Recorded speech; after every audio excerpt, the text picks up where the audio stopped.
Welcome to the Froth Cast. And we got the perfect guest. I mean, Freddie Meadows. Feeling of being in a barrel. Come on, let's talk about that. First time that happened, I didn't actually know that those waves existed in the Baltic. Designed the dress for Julia Roberts for Pretty Woman, that's right? Mentally, what happens when you're in the impact zone of Hunza G?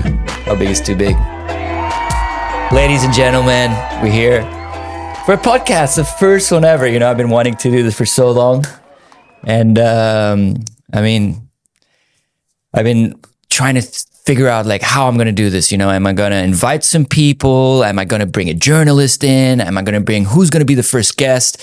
And that idea of wanting to do a podcast and have real talks has been something that's been on my mind for a very, very long time because I just feel like, you know, obviously the surfing is interesting, but, you know, the conversations people have between surfers, you know, different perspectives, different ideas, different routines is something that is very interesting for me when the conversations go on and obviously for people that are watching. So, you know, I think this is the time we got the structure here and we got the perfect guest. I mean, Freddie Meadows, you know, for those that don't know Freddie's been one of my best friends since, for how long have we known each other, Fred? I think I was 14 and you were 12. Exactly. So that's 20 years ago. Freddie, 20 years ago. 22 years ago. Dude, time flies up. Something like that. But Fred's been one of my best friends for a long time. We did the QS together. We traveled to the end of the world together. You know, he's one of the most talented humans I know. Incredible musician back in the day, you know, like put out some really sick tunes.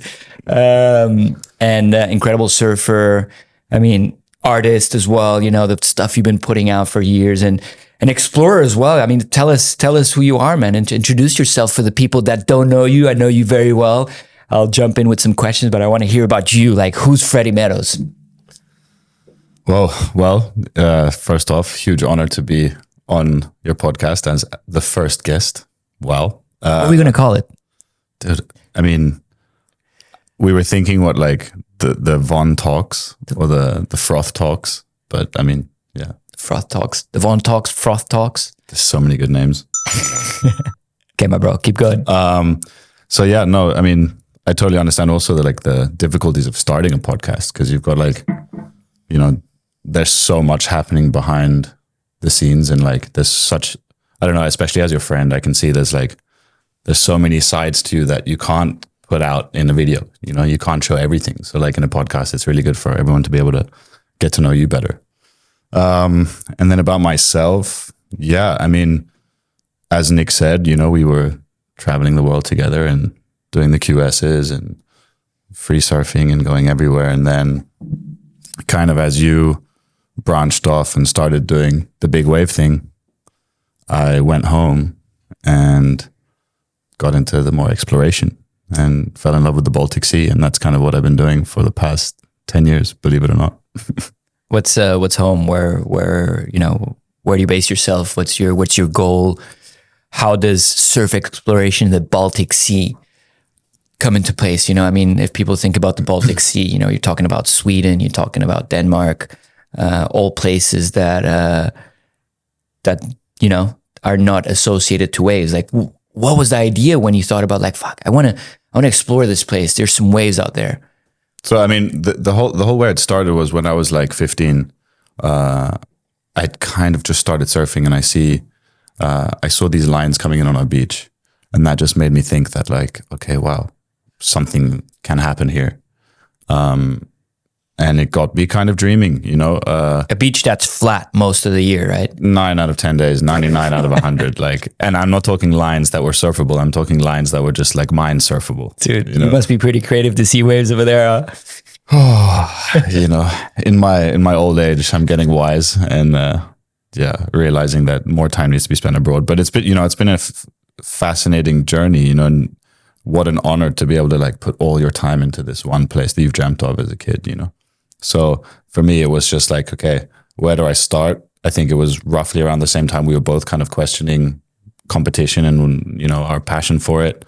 And the world was changing, you know, at that time it was, you know, a certain setup and how you were a professional surfer. Whereas now, you know, the internet revolution was just about to take place. You know, I feel like that timing right there in the early 2010s, 2012s, you know, when internet was just coming about. You know, back in the day, I have a feeling being a professional surfer, you had to be based either in Hawaii, United States, or Australia. Totally. And during that time where we were reinventing our career, you in exploration, me in big wave surfing, was the time to kind of like, hey, there's a world outside of the United States, right? You know, it was also the time where like a guy like Chris Bucker started coming into the scene and exploring, you know, everything that you also do these days, you know, cold water exploration and stuff. So it was kind of a right time to have that shift. I feel you. 100%. And, you know, like I was like, before Instagram and all those things, I was going to like, you know, Swedish brands and telling them about like, I want to explore the Swedish coastline. And they're like, dude, like go to Hawaii, you know? So flash forward 5 years later, it's different. You know, a lot of brands were interested in it. And I guess because of guys like Chris Burkhardt shedding light on what we've kind of been doing our whole lives, it's like makes such a difference, you know, and it pushes and turned our whole sort of what was thought of as maybe the boring, not surfing north into like a paradise. Totally. I mean, so I'm super grateful for I remember when I started traveling, we were traveling with Al McKinnon at the time, and you know, like he said, yeah, I surf in Scotland, and people would ask, is there waves in Scotland?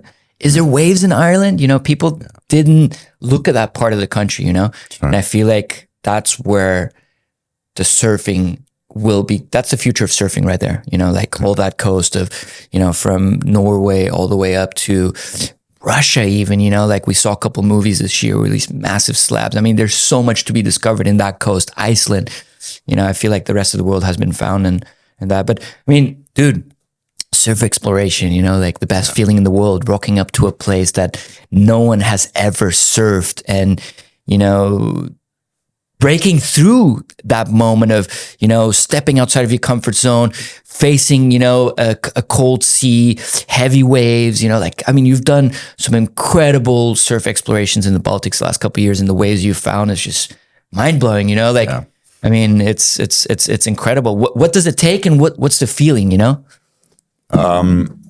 It takes a lot of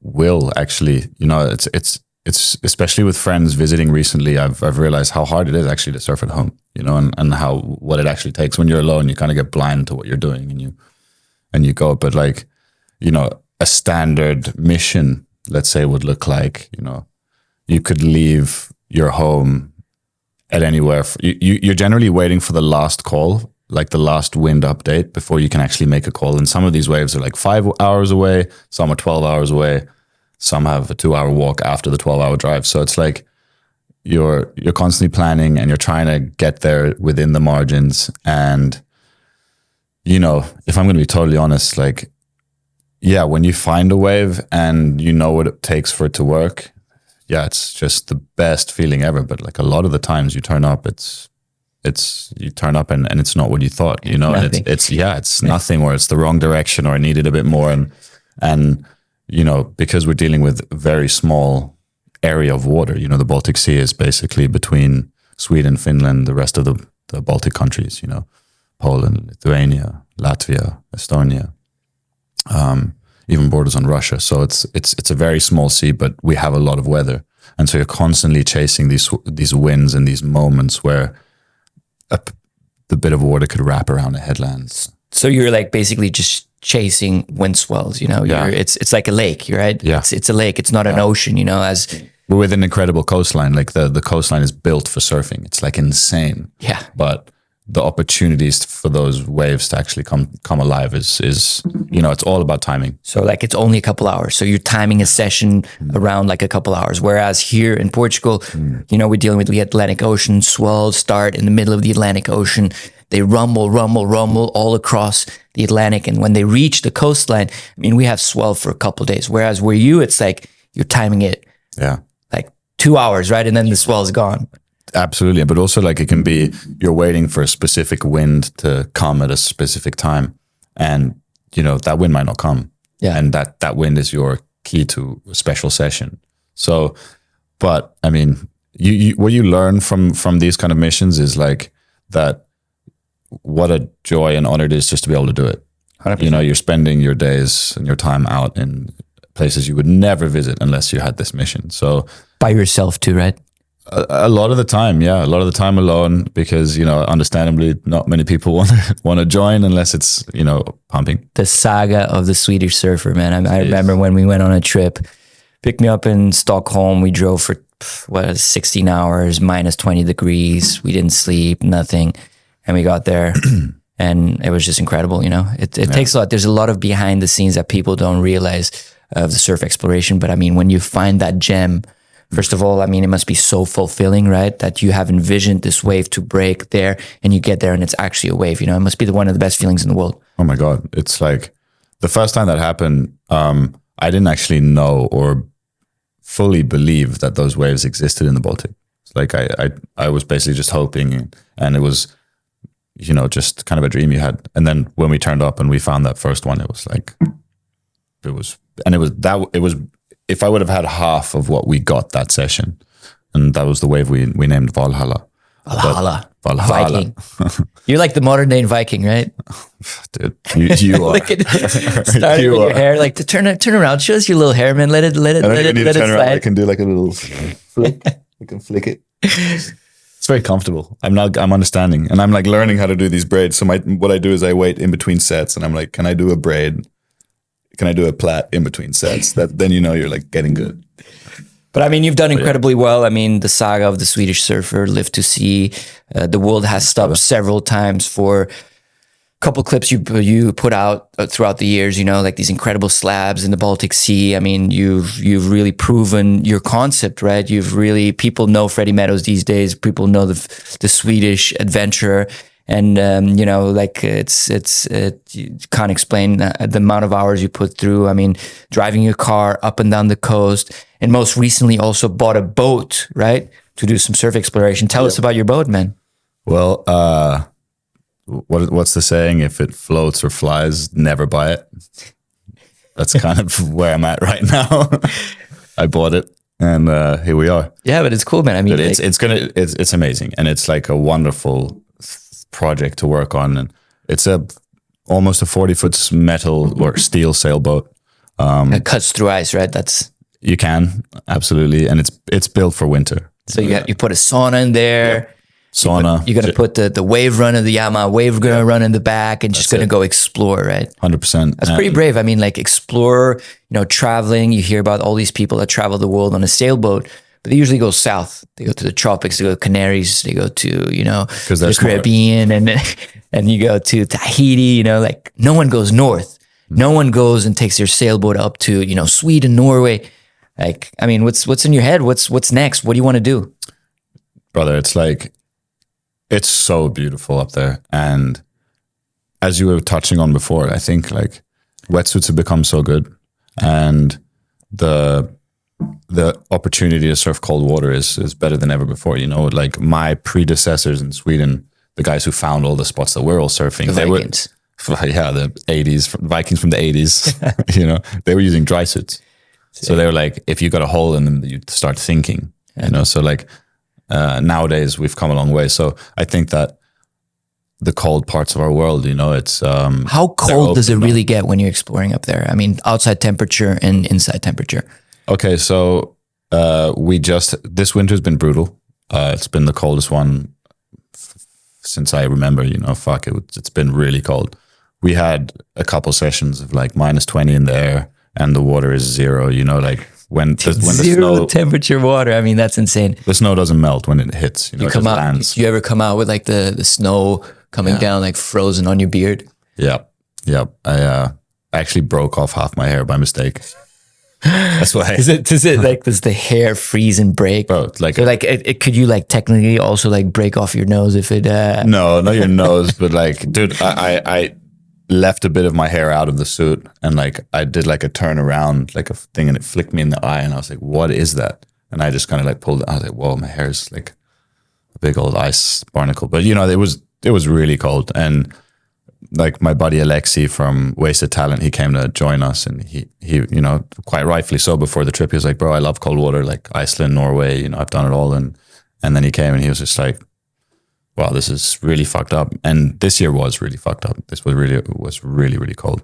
But yeah, you know what? Like the Baltic gets it's one of the coldest waters in the world, and it's just because it's not salty. It's brackish, so it freezes.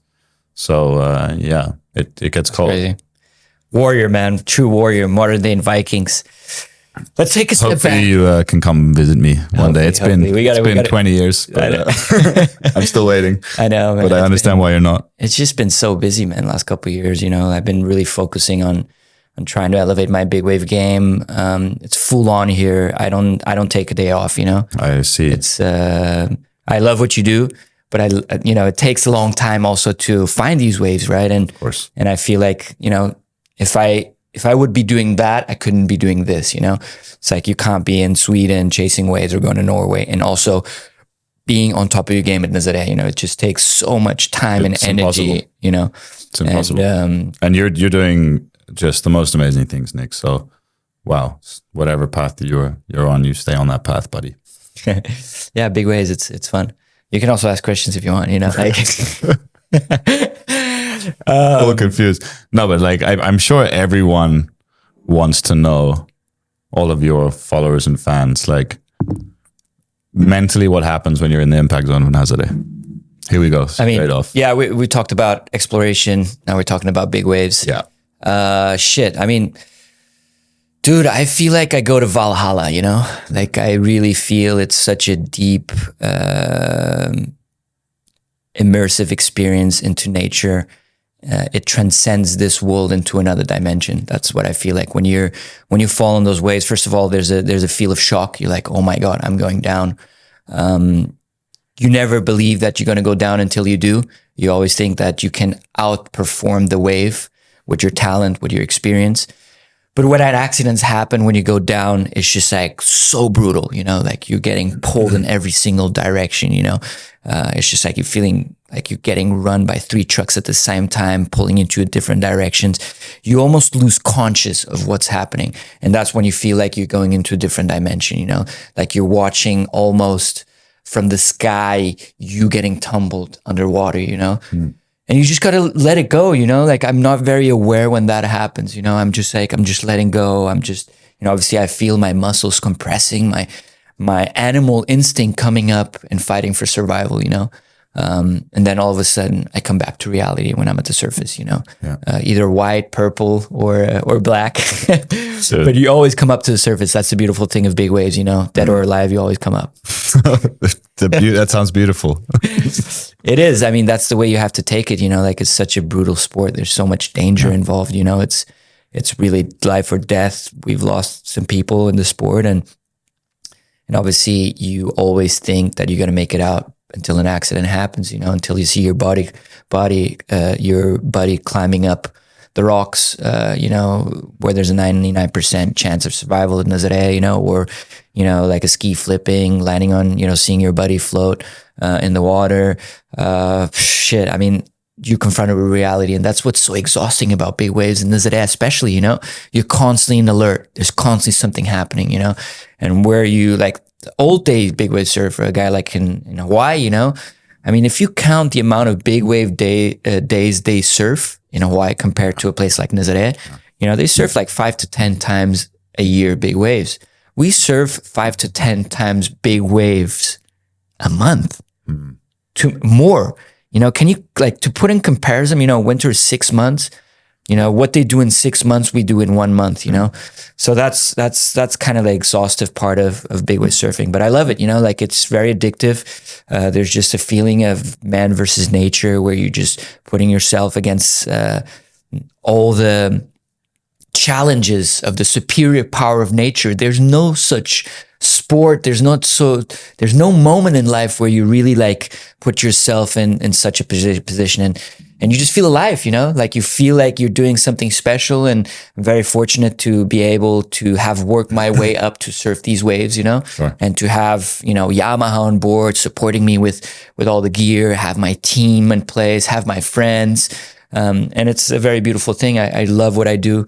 And it also has given me a career, you know, and that's the beautiful part of it. And I think it's a beautiful message from, I mean, you as a big wave surfer and just big wave surfers in general, and I think just surfers in general, or anyone who really uses nature to challenge themselves. It's like, it's hard to explain, but once you kind of allow nature to be your, I don't even like using the word nature because it feels like it's something else, you know, but once you allow what exists on this planet on a natural form, the powers of our earth to drive you to becoming the best version of yourself, I think that's like a happiness that so many things can't give you, that I think a lot of people maybe suffer because they're searching away from our earth, you know? Think about it. People look at surfing on the glamour side of surfing, where you're holding a board, you're going into the ocean, you're hanging out by the beach, there's beautiful girls and stuff. But look at it in a spiritual way. You're riding nature in motion, a creation of nature, a storm that creates waves, energies, and you get to ride the end of the life of that energy, you know? Like that's the last bit of life. You're guiding the wave to its kind of end. But at the same time, I always wonder, like, because energy like that doesn't disappear, it must go back. You know, and that's Do you think it like the energy of the wave, it like goes into, that's why maybe beaches are so powerful, you know? Because it's it's the reception of that energy that's formed thousands of kilometers into the sea. And that's like, you know, it's kind of like, that's where the energy finishes right there into the sand, you know? That's why it's such an energetic place and people feel so good, you know? And I feel like with big wave surfing and with exploration, there are these things that we share, and it's kind of like a meeting. It's not like you're going surfing. It's like, as much as you're looking at swells for your purpose of having the biggest wave you can possibly get at Nazare, I'm looking for swells to see if I can find the most beautiful wave I've seen in the Baltics, or in the north for that matter. So what I mean is, like, it's a meeting. You're like studying every moment of these storms to meet these energies that are coming to the shores. And, you know, I think that's a really side of surfing that, here we are. I love it, bro. You know, we had these conversations so often, and that's why I think it's so good to have you as my first guest. We just bond so much. We have so much in common, and also, oh God, we're very opposite. But I mean, like, we've traveled the world for the last 15 years, just having beautiful conversations. And I think the podcast is really that, you know, just having a very nice conversation. But I tell you what, I mean, you're one of the most talented guys I know. Hands down, one of the best looking guys I know, you know. Whoever gets to marry you is going to be very lucky. We'll see if that'll ever happen. But there's not that many girls in the middle of nowhere. I'll let you know. Anyone who's trying to look in the middle of nowhere for girls, they're not really there. Exactly. You know, like when you find you'll find your Prince Charming in the middle of nowhere. My Prince Charming. No. I'm saying, like, from the girl's perspective, they'll find their Prince Charming in the middle of nowhere, and that's Freddie Meadows. Yeah. You know? Well, you know, what do they say? Gentleman. But hey, behind a great man like you, there's an even greater man, you know? No, another friend, you know? I'm talking about your dad, bro. I mean, big shout out to Peter Meadows, man. An absolute legend, you know, like a God's creation as well, you know, such an interesting characteristic human, and, you know, and he comes from such a different world than we do. You know, your family is very deeply rooted into fashion, right? I mean, your dad is an incredible designer. He was very fortunate at an early age to create a brand called Hunza, which is making an amazing comeback into the fashion world these days, designing some of the most beautiful bikinis, some of the most desired bikinis. And before that, even, you know, he designed the dress for Julia Roberts for Pretty Woman. That's right. Yeah. And I mean, you know, and he's such a legend. He's so passionate about surfing, and obviously, you know, like all that culture transcended into you as well. And I mean, tell us about your dad. Tell us about his projects, what he does these days, you know, surfing, his passion, how much he charges, you know, like, go ahead, get this moment as Freedom Meadows, you know, he's...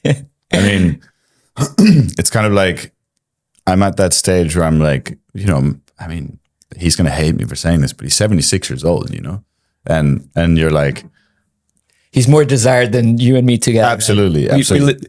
One thing we have in common is that we live under the shadow of our parents, right? Under the shadow of our dads, you know? Yeah, it was not only, it was more maybe like 2 weeks or 3 weeks ago, like a girl who, you know, a very lovely girl that we know, she was like, oh yeah, your dad's obviously way hotter than you are. You know, you're like, yeah, dude, you think that you have no power here? That I've had my whole life of getting used to that.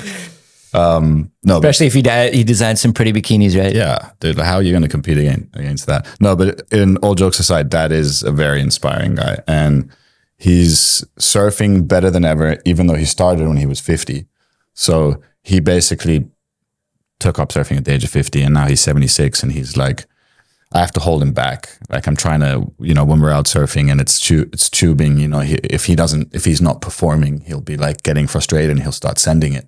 And I have to be like, Dad, like, fuck, it's not worth it. It's not worth it. And, a year ago he came up and he needed 8 stitches around his eye because he sent it on a double up, and you're like, You're charging at 76. Huh? Charging at 76, still super into, Hunza G and what's going on. He loves every side of it. Tell us about Hunza G for those that don't. So Hunza G is the original crinkle. It's we have a one size fits all concept. And we found this beautiful material, or my father found this wonderful material in the late 80s or mid 80s. And since then, it's just kind of been this amazing legacy. And a lady called Georgiana, super talented, approached my father and was basically like, let's do this even more now. And since then, she's added her brilliance and wow, and wears the pants. Huh? And wears the pants these days. Of course. What do they say? Behind every great man's a greater woman, like. But I mean, but she's amazing. You've done incredible. I mean, this brand, Hunza, started in the 80s. They did a full-on turnaround on the brand. It's one of the most desirable bikini brands in the world. I mean, you see the Kardashians, some of the world's greatest actresses, wearing the bikini, and it's a moment of pride, right? Absolutely. But you know what? This trend really started with you, right? I mean, you used to wear the Hunza, we're laughing. the Hunza G bikinis around. What's that story again? God, yeah. Like I have photos of myself, 5 years old, racing all my buddies on the beach, and I'm like wearing pink. Like thongs, basically. Didn't really know, but hey, it went well. Here we are. That's amazing. That's amazing. No, but yeah, shout out to Dad. I mean, super inspiring guy, and really grateful for the childhood. I mean, we both had. Geez, I mean, we and my mother too. I mean, wow, what a way to live. Super grateful for that. It's really important. I mean, having family support and chasing our dreams is one of the most important. I feel like family stability in that sense is, and I had that a lot with my dad too. And my dad really supported us from a young age. My dad is a I think we need to also talk a little bit about your dad. Roman is a freaking character. But he's also like Roman inspired me so much as when we were growing up, because he had this, and I think you've absorbed it and maximized it in your way. And it's this like anything is possible mentality, and Roman was just like, okay, you want to build a house? How do we do it? It's not, for sure. I mean, like, that's how you guys are. And it's very inspiring. I mean, my dad is the true power of nature. I mean, he was born right after World War II in Germany. His dad died in the war, grew up with nothing, no food on the table. I remember when growing up, whenever I left food on the table, my dad used to, take it very personal, like that was his reality, not having anything. At 17, he got on a boat from Hamburg and took his way, navigated in his shipping boat all the way to the States and started his life there with absolutely nothing, went over to LA, started his life, real estate, movie productions. The other day I was sitting here watching his movie he produced in the 80s, So, I mean, a true power of nature, I wish I would have a tenth of his charm, it would get me a long way, But, like we are a reflection of our parents for sure. And my dad has definitely, his mentality was there's no such thing as an impossible mission, No. A star is not born, a star is made. Roman has some of the best quotes in the world, right? Best. Can we come up with a couple? The higher you climb, the thinner the air. You know what, Freddie? The stairway to success, the elevator to success is broken. You have to take the stairs. Wow, dude, I just got basically shivers. Been hearing this for years. I mean, well, dude, it's very contagious. Like when, we used to go to contests together, and your dad was our guy when he was looking after us, like we did pretty well. Yeah, totally. You know, because he provided a very strong and positive, like we are winning. We are winners. You know, like it's like I was very impressed by that. You know. Yeah, my dad has his ways, man. He's a very special guy, and you know, definitely wouldn't be where I am these days if it wasn't for my dad and for the support of my dad. Obviously, my mom as well, and all my family. You know, my mom is incredible. My dad is incredible. I mean, it's, you know, I grew up, you know, seeing them work hard all their lives, you know, and that has definitely reflected to the person I am these days, you know. And I think hearing their stories too, like, I mean, you were touching on your dad going over to Hamburg, you know, and, you know, I mean, here, my dad had like in San Francisco, was there at like 20 years old, all alone, gave blood to like have money, you know, like, and you're thinking, you know, it gives you power when you need it. Totally. To think about what the metal you've come from, like, totally. and what you're capable of, you know, totally. like when, you know, totally. It's good. It's important. Pretty incredible. And it was so cool. We all did, I mean, after so many years, you know, we've done a couple of trips together to the Algarve here and there, Costa Rica and stuff, but we hadn't done like a family reunion, your dad, my dad, in a long time. And last year, you know, we found the opportunity for Portugal back to back in Porto to do a really cool like surf trip together with your dad, get your dad on a couple of really good waves. Yeah. And then, you know, invite my dad over and, you know, go to the winery for a couple of days and, you know, just drink wine and enjoy, you know, like that was really cool, right? I mean, like that was such a bonding session. I feel like, you know, it's, you know, that's what life's about. Our dads are getting old. You know, my dad's turning 80 this year. Your dad is getting 76. 35. You know, even though he looks like 35, you know. But you know, that was such a That's what life's about. Yeah, it's cool, man. Like, I mean, I think we're going to look back to those moments, you know, it's special because they're not forever, you know, and got to make the most out of it for sure. And I think, like, you know, recently I'm sacrificing. I'm choosing them over surf trips, you know, and like I kind of often have, because I've always had this in the back of my mind that, like, you've always been like that. Yeah, but you've been always very caring about your dad and stuff. Yeah, well, I always try to run away from my dad. I remember I became the guy to look after you via your dad. Dad's like, Freddie, where's Nicholas? I'm like, yep, good point. Shit, man. No, but we were loose cannons growing up, you know, like I mean, yeah. But man, I'm glad we had the freedom we did to figure it all out ourselves. Totally, man. We had so much fun. Yeah, we did. You know what? Like driving home from Scotland after the Icelandic volcanic eruption, we're like 4 18-year-olds or 19-year-olds. Just it's crazy the freedom that surfing gives you. You know, I mean, I remember traveling since I'm 14 years old by myself, losing a flight in Bangkok, having to stay in Bangkok by myself. Feeling like the world's yours. Huh? Feeling like the world's yours. It's just like, you know, like there's no limit to the world we live. You know, understand what I mean? Yeah.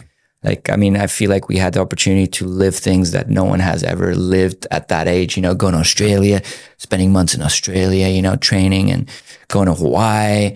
I mean, doing, you know, experiencing certain things that people usually don't, you know? I think this is also maybe a topic that a lot of, or not many people touch on, is like what surfing teaches you, like as you know, an adventure and as a journey throughout your life. Like imagine the patience, the respect, like all these things that I feel surfing gives you. Companionship. Kind of, yeah. You know, and all these key points respect. That like in the rest of your life will dedication. Yeah. And yeah, hard work, dedication. The list is so long. Yeah. And I think that it's a huge blessing to have chosen surfing as like a path. Totally. Forever grateful for that. Hey, some funny moments over the years. Tell me, like, can you remember a couple of funny moments? Shit. I mean, I don't know, like there's a lot of funny moments we shouldn't make official, if I'm going to be totally honest. But yeah, I mean, you know, like I remember how we used to spend our time on the QS when we were traveling. I mean, we were like we're a group of like 10 people. We were like the weird group because we were like 10 different nationalities. Totally, we were traveling with Omar from Israel. You were from Sweden. I was competing for Germany at the time. So it was like, we were all about having fun, but we had this game. Like, I mean, this was pre-Instagram time. I feel like these days people just travel on their phones all times. And we were just having a blast, you know, and we used to play this game, Shithead. And I mean, cards, that was our thing. We had dinner, sit down, play cards. And we had to And make it a little bit more, engaging. We had to feel a little bit more that tension of if you lose, there needs to be some Well, we were so competitive. We were like, like our whole world was competition in a way, like everything we were doing. So yeah. So we made up this rule: whoever Was the shithead. Yeah, whoever lost 3 times had to feel the pain, and the pain was pulling down your pants and getting slapped by everyone, as strong as you can, That was Our darkest hour. dude, our darkest hour. But like, remember when you were playing, like You played for your life. you were shaking, dude. You were like, Yeah. holy shit, I can't lose, If you were second to last, like if you were battling for last place, it was just Because I was like, who hasn't gotten slapped in the ass by your parents? Like, I have at least. Like, sorry, mom, dad. Yep. but that was just like, it was just a really funny moment. Like we had this dude, like Klee, he was huge, South African guy, his dude, and he would slap us like as hard as you could. Like, you couldn't slap someone in the face, you couldn't slap someone in the back. No. I feel like, slapping. Spanking. You got a spanking. Like a spanking, You got a spanking. That's what you got. You got a good spanking. But it was just like, dude, that was so funny. And then when Clee was coming up behind you, just holding on, you're like, fuck, holding on for dear life. crying. I remember guys were crying, bro. Who cried? And Manolo, who cried? I don't know. I can't remember who cried, but like you just had to take it. 10 dudes spanking you, as hard as they could. There's nothing. Nothing more, brotherly than exactly like you could say. But that was. I think another classic moment is when, like, my dad, your dad, Dennis, Omer, you and I were staying in a little house for a contest in the south of Portugal, and Omer was just standing in front of the mirror, like twiddling his dick, kind of just in the middle of the hallway. And our parents were just walking past him, and he was just like, "Oh, hello, Peter. Hello, different cultures, Like for him, it was completely normal. For us, we're like, "What the hell is going on?" Like this Israeli kid running around. I remember like Omer, like that guy was completely crazy with his long hair, running around the hotel completely naked, stuff like that. People getting strapped up to a chair, put in the elevator of the hotel completely naked, and people would like, press on all buttons and see the thing going up and down, Dude, that's the stuff that happens in surfing. We have something called Grom abuse, and a lot of Groms get abused in a loving way. A loving way, it's a baptism, I don't think any one of us can say that the Grom abuse we received has served us negatively. Yeah, for sure. It's teaching respect towards the elderly. Yeah. It's like if you're too cocky, they'll and just to put a context around what Grom abuse is, it's like, it's not, as harsh as it sounds, it's not abuse. It's like someone will put ketchup in your shoes, or someone would like, I don't know, put shampoo in your toothpaste or something. There was a guy there was a guy that, think carefully under the bed or something disgusting like that. Yeah, some people did take it too far. That some people took it too far. But that's what memories are made of. Shout out to Al McKinnon.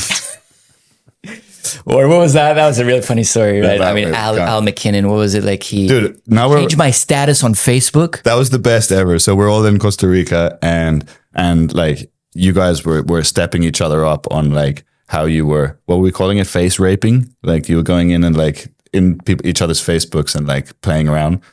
And how crazy is this, bro? On the best day of the session out at the Rock when it was slabbing, Al leaves the water with his water house, pretending he needs to do something. He walks the 300 meters back to the house, misses the whole tide, and changes your Facebook status from interested in women to men. And you find out 5 years later, and that explains all the. Dude, I started getting this message from like guys and stuff like that, and I was like, "What the hell's going on?"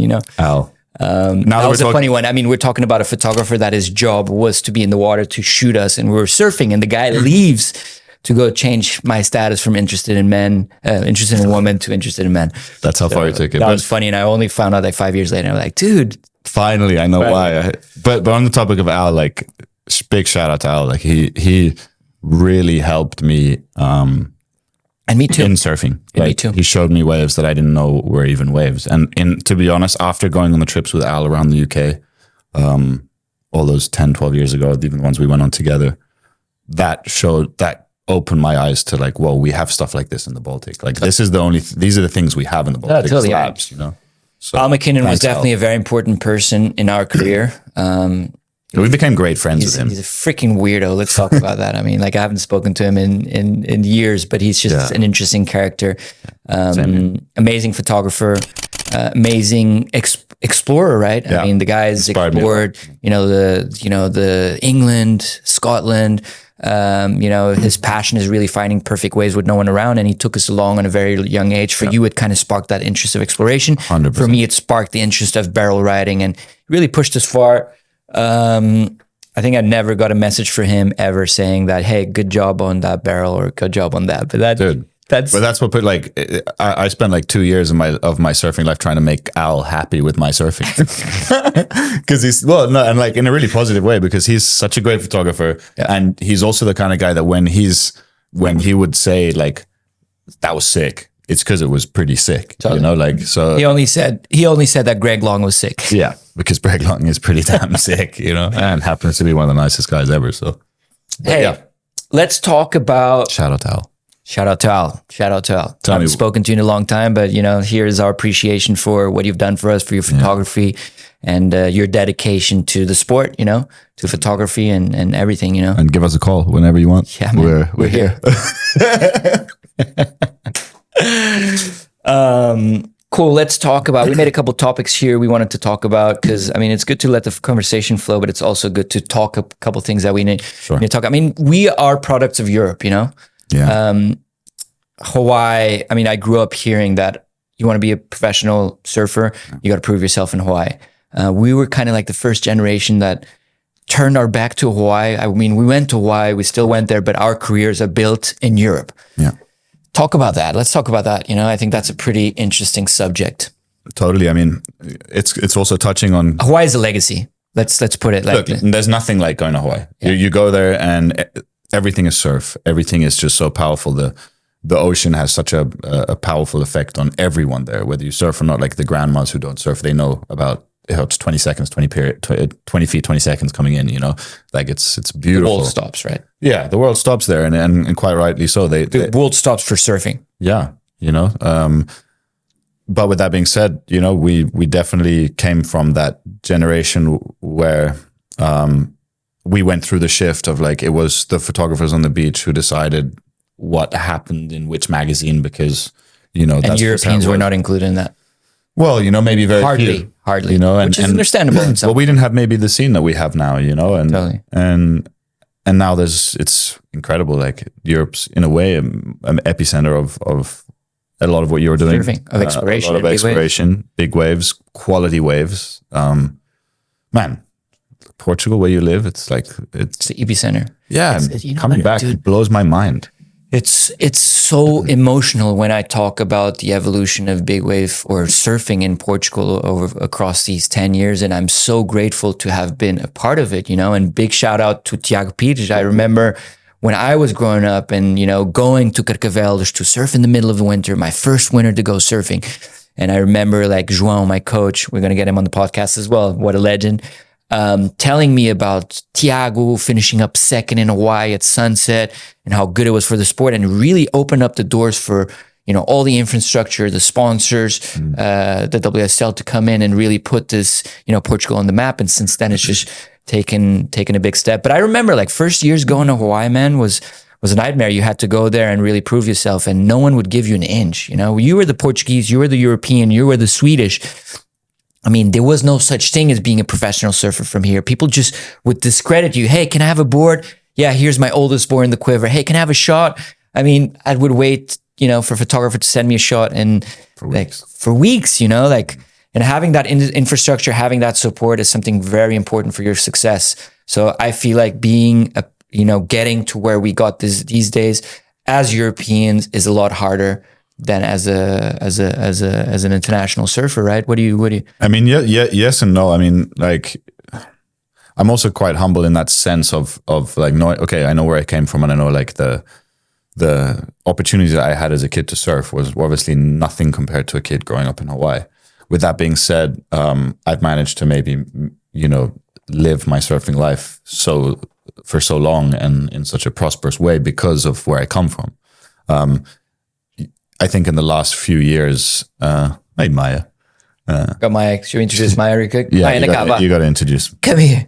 One of the most important little figures of... Anda aqui. Dá para sim, vá. Dá para sim. Anda. Dá para sim, vá. Anda. Dá para sim. Anda, Marita. Anda aqui. Anda. Bora. Oh, Hello. This is Maya. She got beautiful teeth. She's 5 years old. Little boxer. One of the most important, little things in my life. When I come home to my girlfriend, I come home to Maya, she's the best. She's the best. She's wonderful. Vai, para caminho, já chega, vá. No, I think that we're also. I mean, everyone has played a part. Robbie in Italy, everyone here in Portugal, Leo in Italy, like everyone from our generation who has like pushed for their place has made a huge impact, and I think that that has allowed us to have these careers that maybe, if we came from Australia or Hawaii or the States, maybe we wouldn't have right now. I'm not speaking for you. I'm speaking for a lot of us others. But it was a curse in the beginning, kind of, to be from where we were from, and now it's this incredible blessing. For sure. And that's been amazing to see. 100%. We were really part of the changing of.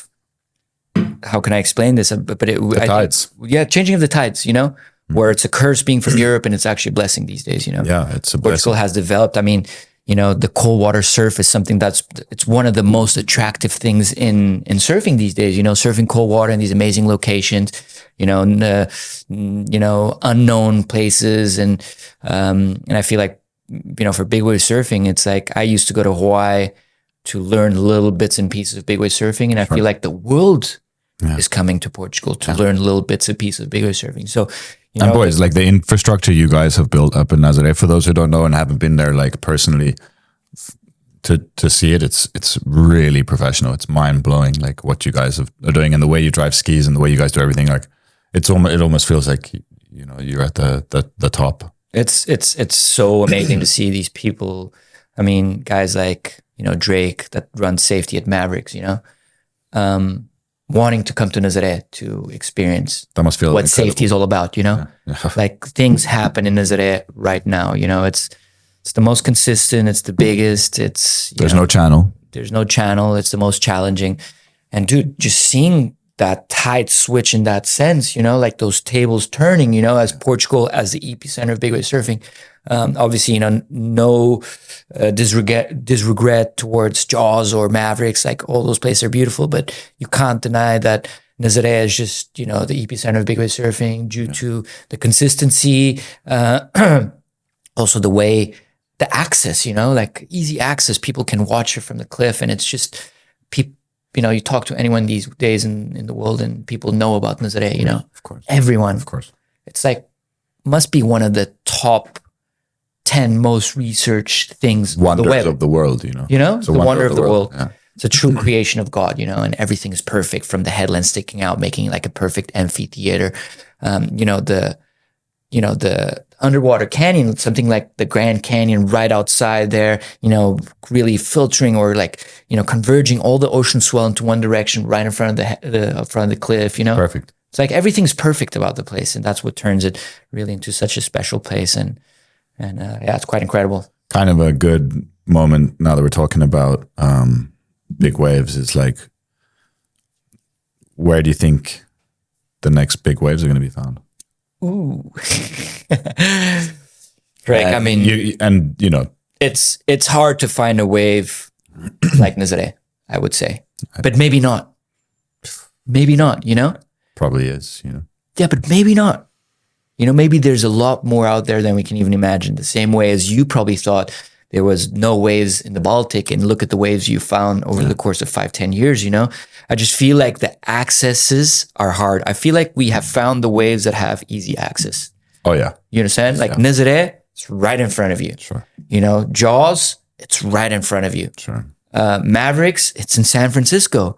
Imagine all these waves across the world in places like Norway, for instance, or Bangladesh, or whatever, like all these places, or Iran, or that have quite some active, oceans, and, have this canyon. And, I was looking at one point, I was obsessed about Pakistan. I remember. You remember? Yeah, you're sending me all these sick rides. Yeah, I was just obsessed about looking on Google Maps in Pakistan, and I did see like this deep water trench. You can actually see it, and you know, like frick, you need to find those deep water trenches, those underwater canyons to amplify the waves. You know, but I think Norway. I mean, your corner there, Sweden, Norway. Like Norway, I think has a huge potential. I think there is a big frontier there for big wave surfing. It feels like there's a lot of magnifying going on in Norway. Like I've turned up to places where, excuse me, you know, you're expecting head high double overhead, and we're talking like an 8-second, 9-second swell, maybe running at 2 meters, you know, 6 to 8 foot, 9 seconds, and it's like 15 feet.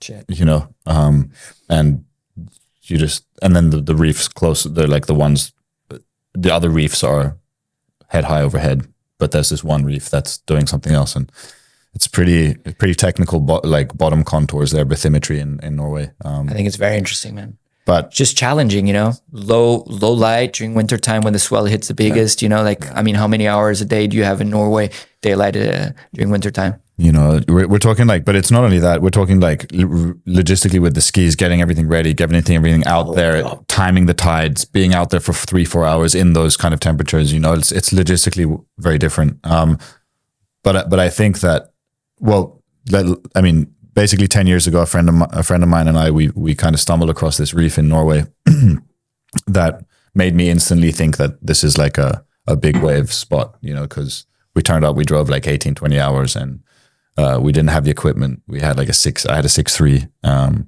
and basically spent 2 hours avoiding my death, it felt like. And then you and I went back 2016 later that year in November, and we had -5 the whole time. And freezing cold, just being on a boat, like we had all this gear on, and I was freezing.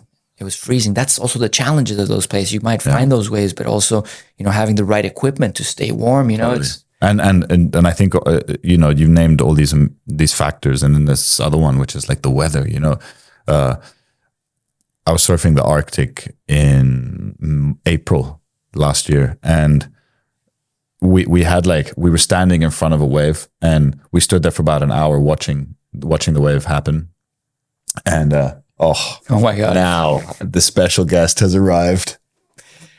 Baba, come here, come say hi real quick. Come here and sit and do what? And say hi. Yeah, say hi. Hi. Good. Good.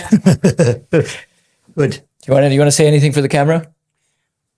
Another shitty day in paradise. There you go. No production in this household goes down without the Roman von Rupp appearing, you know? He has the radar. That's so funny. When I did our first episode, he has the radar. He knows when to show up, dude. Oh my God, he's such a character. It was so funny when I love that man, bro. Deeply. No, you know what's so funny? I mean, my dad lived in the States for 30 years. Hollywood, Santa Monica. I think he can go on and on and on about that. You should do a podcast about that. Yeah. I just want to tell you, your garden is upset. Okay. You know. Yeah, just tell him. Yeah. 5 minutes. I need more. So he lived in the States. This is just. Dude, this is what happened every time when we'd go to the contest. Your dad would come and tell you something, and you just fucking get rattled. I got to exactly. And you'd lose your train, and then you'd be like, "Fuck!" Right. It came to a point where I had to tell my dad, like, "Hey, I want you to be my dad. I don't want you to be my manager. I don't want you to be my coach. I don't want you to be giving me shit to, you know, to tell me what I do. Totally. I just want to focus on what I need to do best." Yeah, of course. Anyways, my dad lived in the States, moved to Portugal to be closer to, you know, for my mom to be closer to the family. My family was living in Switzerland, and my dad always told me Portugal's the greatest country in the world. Portugal's the center of the world. I never really believed it, you know. I was always like, what are you talking about? You know, you just lived in the States in California for 30 years and you're telling me Portugal's incredible, you know? And he always told me like Portugal has the biggest potential. Surfing is a power for tourism in Portugal. This 20 years ago. I mean, these days it's pretty obvious. What a visionary. Right? No, truly, true visionary. And he always told me, you are the perfect ambassador for Portugal.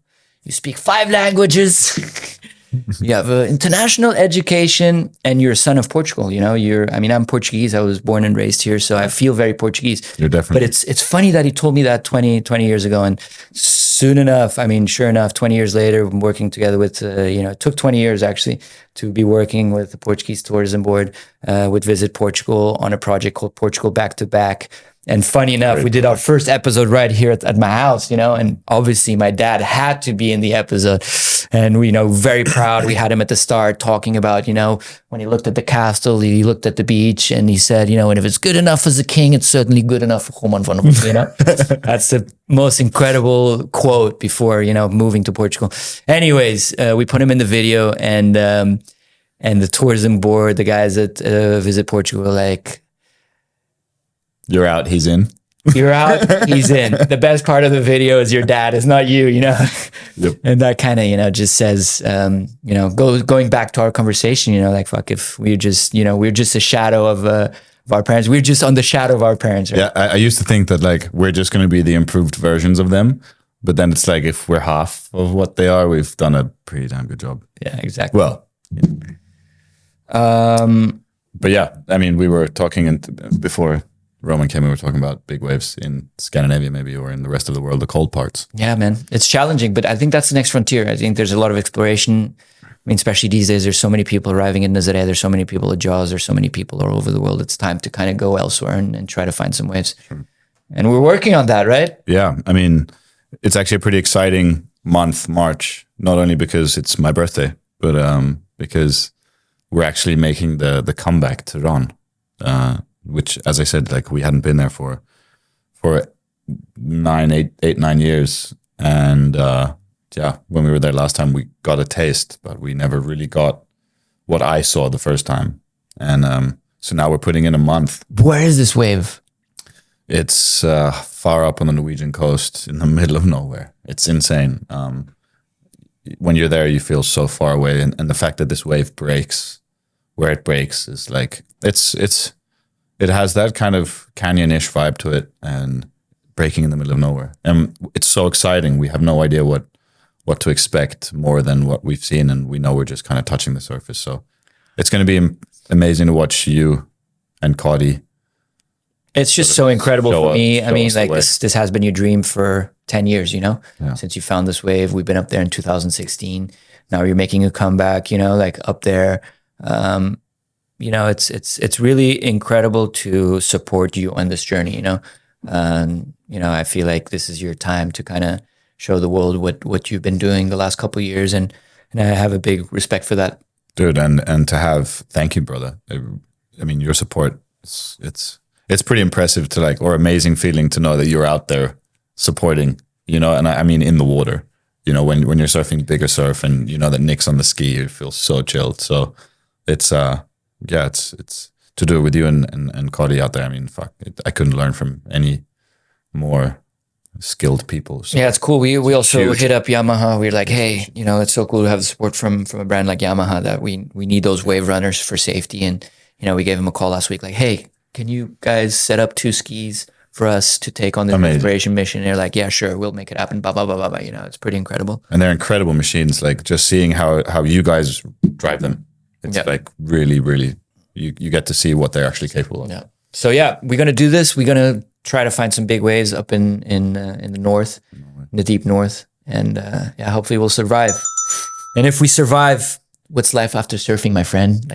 With all these good looks, these blue eyes, blonde hair, what do you imagine yourself doing in 20 years, Just what I've been doing the last 20 years, just following your wake and enjoying life maximum. No,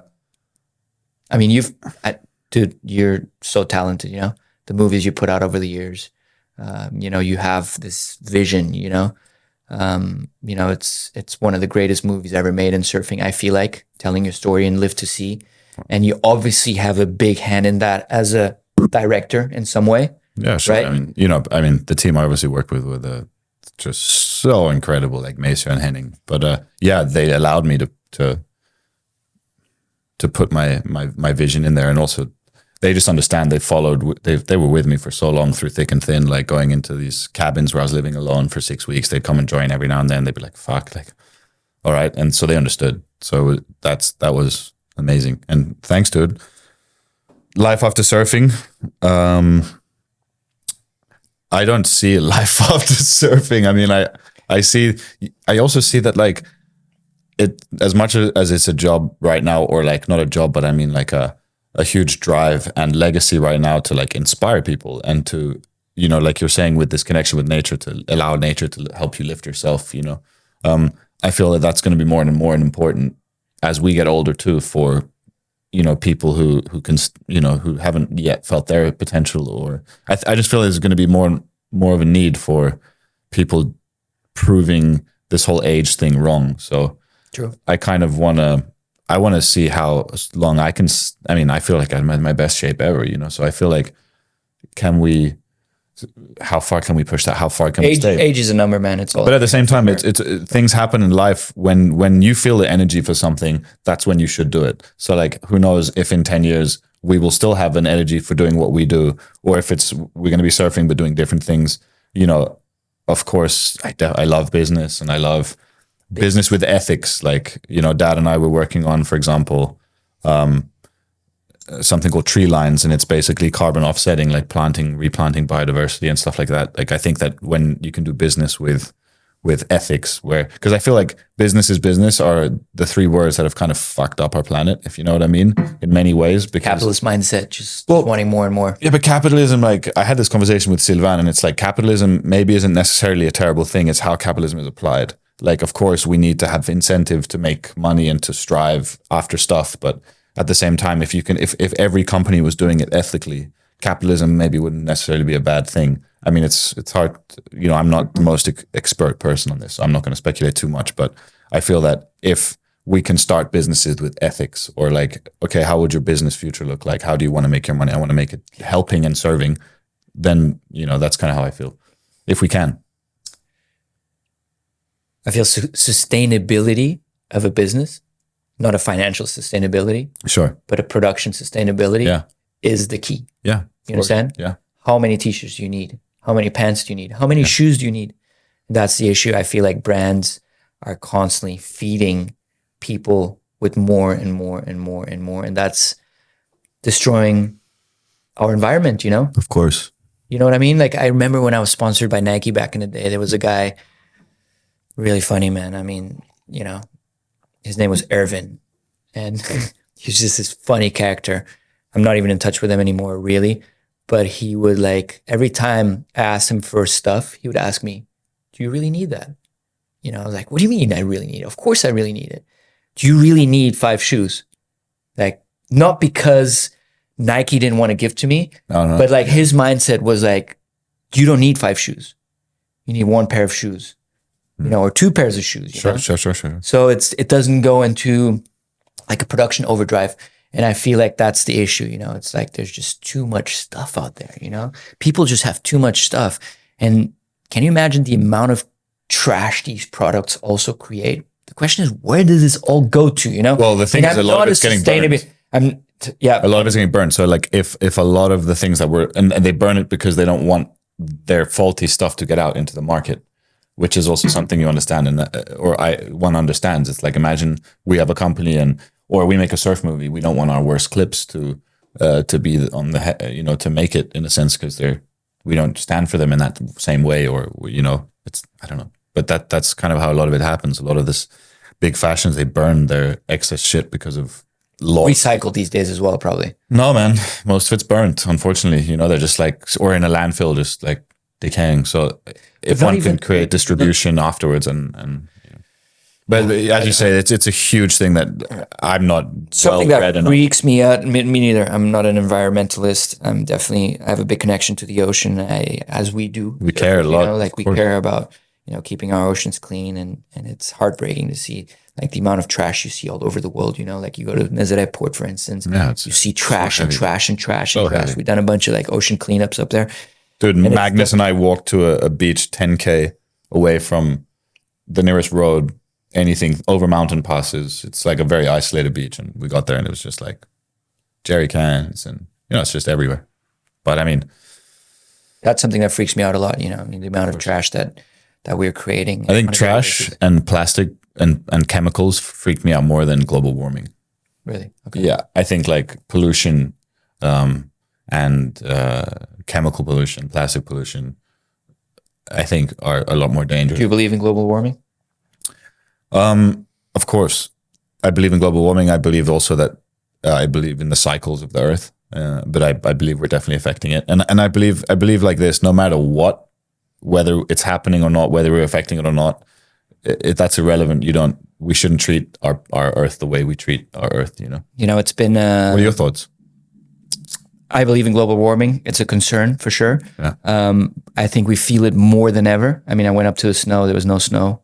Yeah. And, people in the snow believe in it more than they feel it on a daily basis. Of course. I think we are starting to feel it. I think we've seen the stormiest season ever. A lot of storms. The water is warmer than ever. The water is, during winter time, you could be surfing the short arm almost. The outside temperatures, it feels like it's summertime at times. That's something we've never lived for this period of time. Dude, it's February. It's too warm for me here. You know what I mean? February. Yeah, like walking around hiding. Yeah, the water is at 16 degrees. And I was reading this morning that the water temperature in the Atlantic Ocean is as warm as it has ever been. And that is a huge concern for this year's hurricane season. Oh, wow. Yeah. That's insane.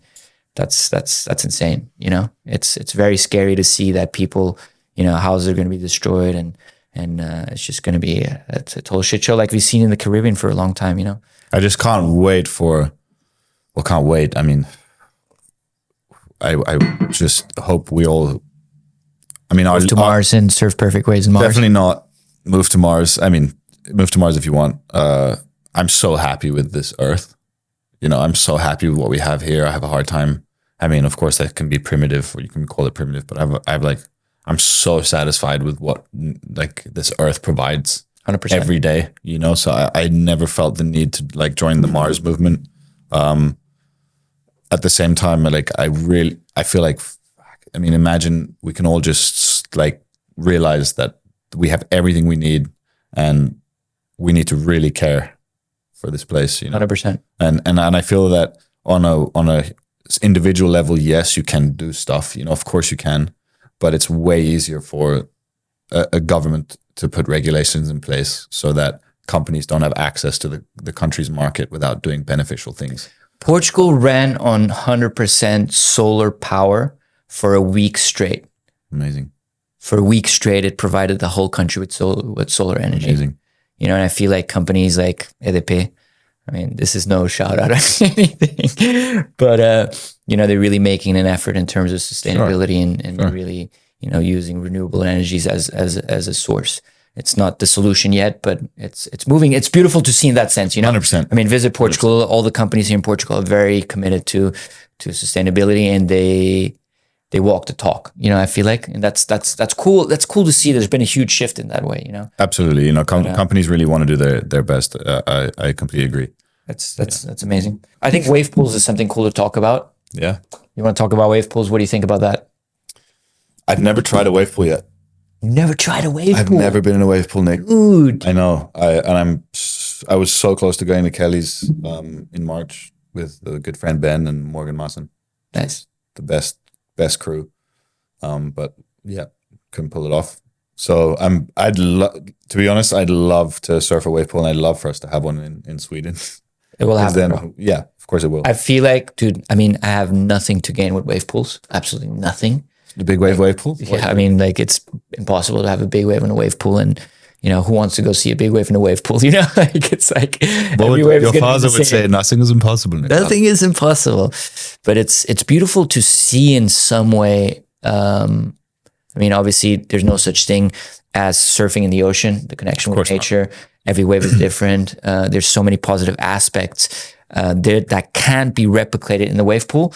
But I think that the wave pool movement is going to do something to surfing that it's going to be revolutionary in a way, because you're going to see these generations that started surfing in the wave pool, guys from China, from Germany. So I feel like that's going to push the sport, and I'm all up for pushing the sport, In every way. You know, I saw a video recently of a guy surfing, that had started surfing, you know, in I think like 3 years, dude. He was ripping. And so I think that's cool. I like that. And I feel like that's going to reflect towards big wave surfing, because I feel like big wave surfing is the purest form of surfing. you know, I'll back you, because it's the first time I went to Hawaii. I paddled out of pipe. I'd never paddled out of pipe before. It was obviously the first time. And it was like second reefing.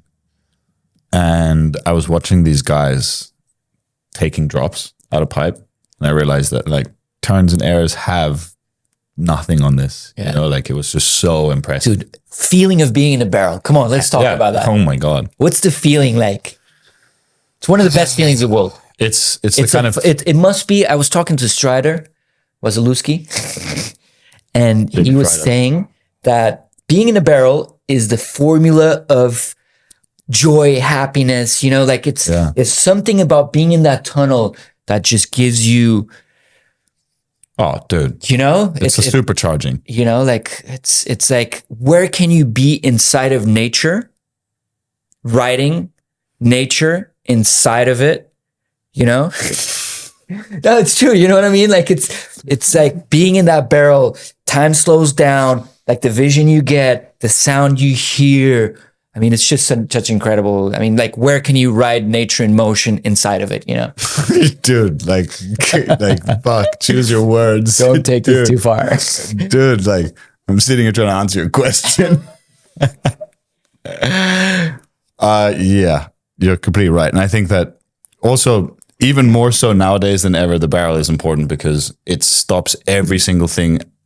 Like, time slows down. Everything. Like, even when you're doing a bottom turn, you're thinking about how you're gonna do your turn. Sometimes, you know, like you can, you know, the best turns obviously when you don't think, but you can still even think. In the tube, you think of nothing. You're just like, you're just in that very special moment. So it's a moment of bliss, right? It's a constant moment of bliss. It's like you're watching a tree fall, you know, and you're watching it on slow motion as it's falling, you know, like you're just seeing that lip going bang, bang, bam, and you're just like trying to time it, like it's a dance, right? Oh yeah, such a beautiful dance. I mean, it's changed our lives. Like, look what it's made you do. It's made me spend ridiculous amount of times alone on an island in Sweden. I mean, just waiting for waves that barrel. So like, and look what it makes you risk your life on a daily basis. So like, it's worth something. What would you rather? The most beautiful barrel in the world, or, you know, the most beautiful sex with a lady? I knew we were going to come to this point at some point. I mean, it's the question, you know, like, what would you rather? What would you rather, you know, like have this beautiful lady by your side, or, you know, being in this beautiful barrel, you know, like you got 1 hour of barrel, 1 hour with, you know, the woman of your dreams. Dude, let's not time stuff, okay? Should we cut it down to 10 seconds? Well, the 10-second barrel is pretty insane. So like, I think we should talk about 10-second barrel or 10 seconds with the most beautiful woman in the world. What would you choose? 10-second barrel for sure. Obviously, the obvious answer is I would love to wake up with this beautiful woman by my side, have an hour with her, and then go and time the perfect tide and have an hour of tubes. But if I had to choose, we've spoken. I don't think that you could not choose. Like if you wake up in a tent, right, and you wake up in front of your dream wave and it is absolutely doing exactly what you want it to do, I have a hard time seeing myself not paddling out. Talking about barrels. What about you? Dude, don't you can't leave me alone on that question. You have to also answer it. I mean, I'm with the most amazing girl that I could imagine with. So that's, and I leave her every morning at 6 a.m. to go barrel. So there you go.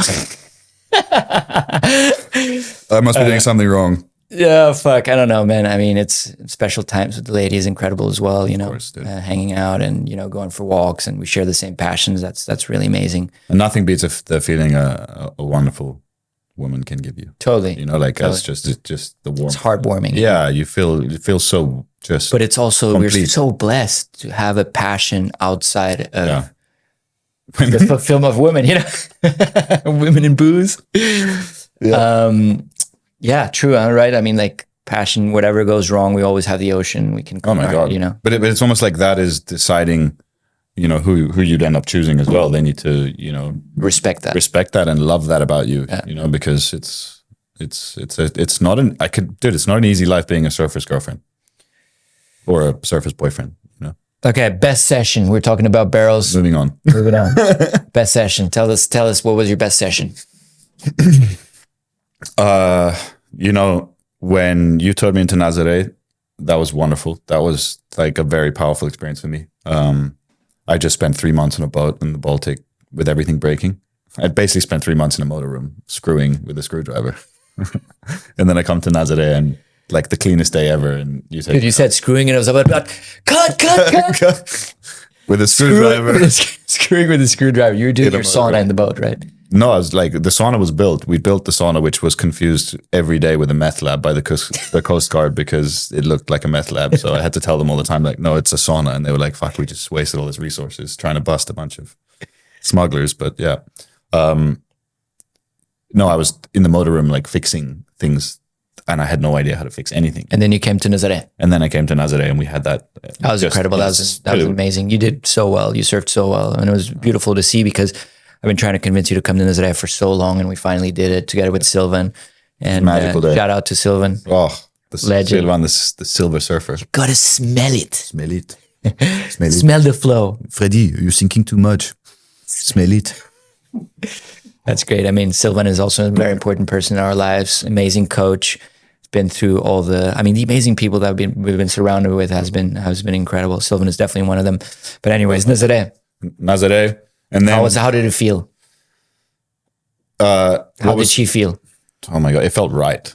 If I'm really totally honest, it was like it was like a moment for me, like a being like, okay, wow, this is what I need to do. And then also seeing the way you guys handle it and the way you guys drive your skis, it was like a very, very inspiring moment because it set the bar for where you need to kind of be in how you approach and attack and solve things. So it felt incredible and it felt just, yeah, as I said, right. So You were at the right place, amazing style. You rode my red stretch had been going on for such a good board. Smooth. And you just like styling through it, first session. That was really It was a perfect first session too. It was big, but it wasn't huge, and it was no wind. So, and then the one other session was when I found that way Valhalla in Sweden. Yeah. I just turned up, and I'd never seen 6 foot barrels, like heavy barrels in Sweden before, and that blew my mind. That's sick. What about you? Bro, fuck. What is your that's a pretty hard question for you, brother. No, I've had some amazing sessions. I mean, like Nazaré, the first years at Peralta here in Portugal have been incredible, the incredible barrels we had. But I think one of the most special moments of my life was COVID in Indonesia. Yeah. Indonesia is such a crowded place. And all of a sudden, we squeezed in, we quarantined for a week, and we finally got out. And I mean, the sessions we had that year, Desert Point with no one around, just felt like so pure, Yeah. And then we went to the Mentawais, we scored at Kandui, and then we got on a 6 sailing boat trip with a bunch of buddies, with Nate, with Dennis, and we just went sailing across the Mentawais, like we stopped at Macaroni's. There would be no one around. We'd catch the first wave of the set, go back out, catch the last wave of the set. Those things are dreams, I don't think that has happened since the 70s. No, I mean, forget it. It was going back in time in the 70s, sharing a perfect session with only a couple of buddies out, and then obviously ending up at Greenbush and having having a session out at Greenbush as big as it gets with not many people around in the middle of, the Indian Ocean, just so powerful, so raw, so perfect, with your buddies. Just producing the sickest content, and so unexpected because we were going for Greenbush and we woke up in the morning. Our captain told us, our captain Greg, the man on the sailing boat, tank girl actually. And he woke us up at 4 a.m. in the morning. He told us like, hey boys, the wind is shit. It's south. It's not going to be good at Greenbush. So we kept going south, and we rocked up in the morning. I was like, hey, this wind is actually north. I think it could be pretty damn good. So we turned around and drove 3 hours to Greenbush. We're arriving at Greenbush. We realized the wind is north, which is the good Perfect wind. offshore. Perfect offshore. Fucking huge lines. We get there. No one in the water, like as big as it gets. Bro, it was like some nasty wipe. It was like go time, you know, like that's the feeling I had. And it was just one of the most insane sessions of my life, you know, like it's like, it was one of like, you end up the day, you're crying, you know, like you're like, what the hell just happened, you know? Yeah. And after 20 years of surfing, that happens really rarely, you know, like it's very rare to get to that almost crying status where you're like, fucking hell, what the hell just happened? I just got the barrels of my life, you know? I just got the poundings of my life. My buddy Nate hit his head, went back out, broke his nose, got smashed, almost drowned, you know, like super dangerous, shallow wave. And it was just double to the size that had anyone surfed, you know, like people thought people couldn't surf Greenbush at that size. And the video went completely viral when we brought it out like a couple of weeks later. And it was just, you know, just one of those sessions that I will never forget in my life. And I will never have the chance again like that. You know, that was a very special moment, you know, you know, that was definitely a very cool moment. Those like sessions where you, where they basically bring you to like an emotional place, you know, like that session of Valhalla had the same for me. It was just like, as you say, kind of more than anything you'd hoped for or dreamed of. Yeah. And you know, it's so distant to reality. Yeah. You know, like to the day of someone, you know, I mean, you'll always will get another chance to go to a soccer field, you know, play with these people with these conditions, you know, or the wind is going to be the same. In surfing, what people don't realize is some of the swells we're chasing are once in a lifetime. Could be, yeah. Places like Chopu, places like Valhalla, places like Greenbush, you know, the sessions we've had in these last couple of years, they're going to be once in a lifetime, you know? Yeah, I mean, I'm waiting 10 years, bro. 10 years, exactly. 10 years since I surfed Valhalla like that good again. For sure. I mean, like the swell we had in Nazaré in 2020, 21, that's once in a lifetime. Which that one? big. I mean, 2021 in October, we had like this pristine, like 20 offshore clean, some of the biggest waves we've ever seen, you know? Yeah. Like that moment will probably only happen in 10 years or maybe not, but it's very likely, you know, the sessions at Cloudbreak, you know, like those mythical where Bruce Irons pulling in with a red board or, you know, Cole Christians getting that crazy barrel. That hasn't happened in 15 years. Totally. You know, and that what people don't realize, you know, like yesterday, my mom was like, she wanted to go to lunch with us and like, she was putting a lot of pressure. And I was like, dude, no, I'm going to go surf with Freddie. Like there's these perfect waves right now. We can have lunch any day. And that's something that our people don't realize, don't understand our commitment, that things don't only happen, you know, at a certain time. And yeah. And I think that's also a huge lesson from surfing, that like you're always ready to like for the call, you know, always ready to go. How big is too big? How big is too big? That was your favorite question from yesterday. How big is too big? I really listen to my instinct. There is no such thing as how big is too big. It's like either you feel it or you don't, and you just got to turn. Yeah. You just got to turn your back when you don't feel it, you know. And no ego. Got to really listen to your instinct and go back to that little boy, you know, and just, you know, not let fear face you, but also let it kind guide you. Guide you Guide you too much. Exactly. Yeah. I mean, what are the things you think we haven't touched on? I mean, you wanted to maybe talk nutrition. You wanted to talk paddle vs toe. I think paddle versus toe is a good one that we should talk about real quick. Just kind of, you know. And maybe future projects. Yeah. See what. I mean, we talked about future projects, right? Okay. Right, Norway. Yeah. And also I wanted to ask you. Yeah, I wanted to ask you like what you're doing, but. Huh? I could ask you what you're doing. Eddie, dick, balls, and arms. Where the fuck did that come from? Climb Mount Everest, swim across the Baltic in winter, or swim Nazaré? Yeah, what would you rather? I mean, like, climb Mount Everest without completely naked, swim completely naked across the Baltic in wintertime, completely naked, or swim at 50-foot Nazaré on the impact zone, completely naked, all naked. Well, I guess the easy thing about them is that you die on every one of them. You think so? I mean, at least Mount Everest, you think I think Baltic, you die pretty quick. after how long?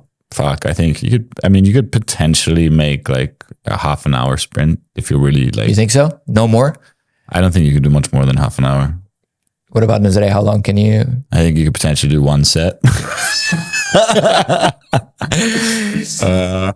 Hey, big shout out to Kalani Latanzi, man. He's swimming out there. I remember the first time I rocked up at Nazare when I was paddling, I heard on the mic, there's someone swimming in the lineup. And it was Kalani Latanzi. And I instantly thought, he's going to die. That guy's going to die. He swims in huge conditions at Nazare. He takes like these 80 footers. Bro, he's nuts, man. He swims under them. He also goes out in like little Brazilian shorts, you know, and just no wetsuit, pretty much naked. It's crazy. Anyways, That's insane. So I guess there's hope at Nazare. yeah, but he's a beast. He calls himself the jacaré, the crocodile. That's what he calls himself. Okay, well, fucking shout out to the croc. I mean, Everest, forget about it. I guess it would be Nazare. I mean, that's the only chance you could potentially. But I know it would be like an unprepared person. How long do you think? An unprepared person out of Nazare. Yeah, I mean, like fuck, I would be like I wouldn't be a prepared person, like you know, to go swim the Baltics. I wouldn't be a prepared person to climb Everest. Okay, so an unprepared person in Nazare. How long? Oh my god, like a minute. Do you think so? A minute? I think a minute. Mount Everest, I think maybe a couple of hours couple hours. because you get to maybe an hour. Crazy. Hour and a couple of hours. What would be the worst way to die in your eyes? I think the Baltic probably the best because you just slowly freeze and not give a shit. Ooh, that would be, yeah, it gets to the point where they say freezing is like the nicest way to go because you kind of just become warm and just die. I think Nazare could potentially be the worst way to go. you'd have a panic attack, you know. Bro, imagine you're in the impact zone and there's that 80 footer coming and you're like, well, let's see how long I can survive. Forget it. Your mind just goes elsewhere. You panic straight away. Especially if you're not used to seeing it, you know, like even if you are, it's heavy. So And Everest, you would probably freeze as well, right? Everest, yeah, you'd freeze. Pretty like freezing must be pretty tough. So we basically come to the conclusion that those 3 points are stupid, and that we Let's not do it. didn't need to talk about it Exactly. because it had no use. How would you like to die? I mean, that's something that's in our minds always, you know, from doing what we do, you know? I would like to die knowing that I've maximized myself. That's one way I'd like to die. But, Yeah, but- the actual way, you know, either in my sleep as an old man, you know, next to my beautiful lady, Old lady. obviously. And either that or, doing what we love, you know. I mean, it's not something you want to talk about and even romanticize in any way because, you know, but obviously if you're doing something you love, then at least you're, you know. I feel like dying while surfing would be a beautiful way to go. I agree. It's an honorable way to go. Honorable, In a sense. doing what you love, surrounded by nature, surrounded by friends. If I would die, I wouldn't like to drown. That would be horrible. That would be very painful. I think I would like to break Knocked my out. neck. Just get knocked out. Knocked out. That's it. Done. Yeah. Because when you wipe out, things happen fast, you know? Yeah. Things happen really fast and you get that adrenaline of that moment. You're going for it. You fall, bam, you're out. It's amazing. It's amazing what your mind takes you when you just pass that fear that's trying to stop you. Totally. And then when you get past that and you suddenly get to this point where you almost don't even remember it. Like you don't remember what's happening during that time. Like I remember when we surfed Nazare, like I was scared the night before and I just started tying my shoelaces, brushing my teeth just to forget about it. And then the next day when we did, I wasn't scared at all. And then after you just feel this you feel like you've come back from somewhere, you know? Totally. So, and I can only imagine when you're having those wipeouts, Totally. that's where you go, you know, and it's. You go into a different dimension. It's Yeah. really beautiful. I mean, we've talked about death. We've talked about best surf Live. trip. We've talked about, you know, what's worse. I mean, I feel like we're getting to the end of this podcast as well. Do you got any last questions you want to ask me? You know, is there any questions that I would like to ask you or, you know? I mean, there's a lot of questions I like to ask, but I just think that for those who don't know and who don't see what Nick on a daily basis, the guy does absolutely everything for his job and for what he does, and you put every single % of your battery and your brain into creating stuff, into being the best athlete you can be, and being the best person you can be, actually. And that's I think it's important for that to have a shout out as well. Because he's not gonna say it himself in any of these coming. No, I will. Well, then you're a dick. So no. I mean, but for real, dude, it's insane. Your passion. I'm super passionate. I love what I do, and it's super inspiring for everyone else. Yeah, I mean, it's just, I wouldn't be here if it wouldn't be the case. You understand what I mean? I think I'd be long gone. I really feel that my passion has led me to where I am these days. And I love every single bit of it, even though if I wake up exhausted like this morning after, surfing the contest yesterday of Capítulo Perfeito, losing, and then going surfing with you, this incredible waves we had yesterday, to like the last couple of weeks, going to the Montclair fashion show, snowboarding with Sean White and Nina and all those guys. And it's been so crazy, like from the contest of Nazaré, it's been nonstop for the last 2 months.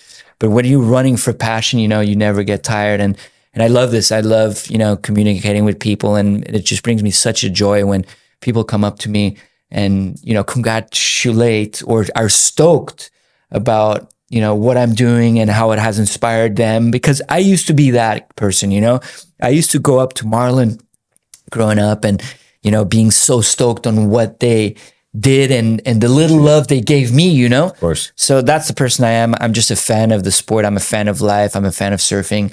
And I just want to live the life to the fullest. And that's how I feel like, and, Freddie, thanks for doing it, bro. I'm so glad we did this. I feel like this has been so long in the making, but dude, it's just, I feel like you were the perfect guest. First of all, you're a very smart guy. You're an extremely good looking. You have an amazing story to tell. You're different than any others.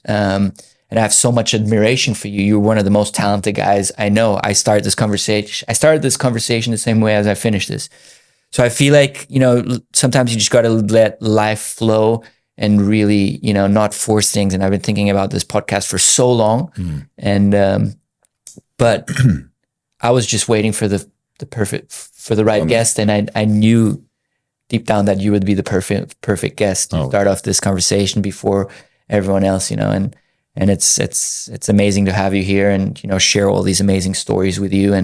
And we go way back and also just say how proud I am of what you've done. I really think that you really, were able to create an amazing career for yourself, and the whole exploration, believing in what you do. And yeah, I think that's it. More to come, brother. More to come. Exactly. And there's some pretty cool guests coming from what I've heard. So exactly. This is our first one. I've never, we didn't read the script on how to do a podcast. This was just a conversation, a deep conversation, a true from the heart. See how this goes. Hope you guys enjoyed it. To meet my buddy Freddie. Hope, it brought something positive to your life or to your moment, the day, whatever you're living through. And yeah, I guess this is it. Honored to be here, guys. Big love. Von Cast, Von Froth, Froth Cast, where Von talks. To be determined. To be determined, exactly. It's going to be epic. Thank you, my brother. So stoked to have you. Epic times. And follow us, guys. This is the start of a journey. Maybe, hopefully, we'll have some really cool guests coming up, and let us know what you think. Comment on the tab below, like, subscribe to the cast, to the podcast here. We're going to be sharing some really cool stories. That's it. The closing chapter. See you guys in the next one. The Nick Von Rupp experience.